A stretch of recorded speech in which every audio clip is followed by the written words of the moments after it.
এই বাইকখন দেখিছেনে? এইখন মোৰ, মই বহুত কষ্ট পইচা লৈছোঁ এইখন বাইক। এইটো দেখিছে ৰাস্তা, এইটো সকলোৰে ৰাস্তা। এইটো ৰাস্তা চাওক, এইটো সকলোৱে আহিছে মানুহ, গৈছে মানুহ, আহিছে মানুহ।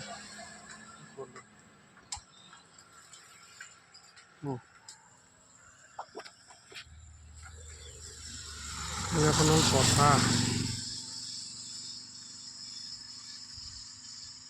পথাৰ, গম পাইছে? আজি কেলৈ ভিডিঅ'টো কৰিলোঁ, আজিকালি উঠি অহা প্ৰজন্ম এক্সিডেণ্ট হৈ আধাখিনি আমাৰ অসমৰ ডেকা ল'ৰাবোৰ শেষ।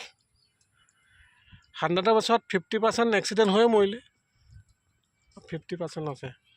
তথাপিতো মানুহৰ আপোনাৰ এই ৰাস্তাটো চাওক, ৰাস্তাটোৱে গাড়ী চলোৱা এতিয়া নাই, গাড়ীবোৰ ৰ'দ দিছে, মানুহৰ গাড়ী চলোৱা মানে সাৱধানতা নাই, অসাৱধানত। কোনেও কাৰো কথা নুশুনে, নিজৰ মৰ্গবিত চলাইছে।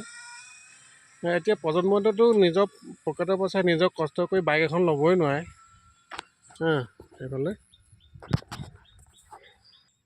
ল'বই নোৱাৰে, কিন্তু সিহঁতি বাপেকৰ পইচা মাকৰ ধনৰ গাড়ী ল'ব, নিজৰ অকাত নাইকিয়া, ইমান স্পীডত চলাই নহয়। নিজেতো মৰে, এই কাষেৰে যোৱা নিৰ্দোষী মানুহজনকো মাৰেগৈ।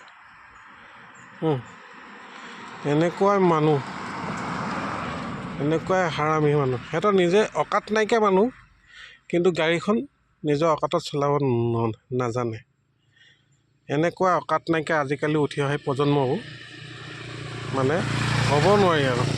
আজি ইমান এক্সিডেণ্ট অলপতে মোকে মাৰিলেহেঁতেন, কথাখিনি পাইছোঁ, কিন্তু তাক লাহে চলাবলৈ কওঁতে সি মোকে দম দিছে। এনেকুৱা অকাত নাইকিয়া ল'ৰা, তাত নিজৰ পকেটতো গাড়ী এখন ল'বলৈতো অকাত নাই, মাক বাপেকে কিনি দিয়া গাড়ীখনো ভালকৈ চলাবলৈ অকাত নাই। বুজিছেনে? বহুত খং উঠিলে, সেইকাৰণে ভিডিঅ' এটা বনালোঁ। লাইক, কমেণ্ট, শ্বেয়াৰ কৰিব।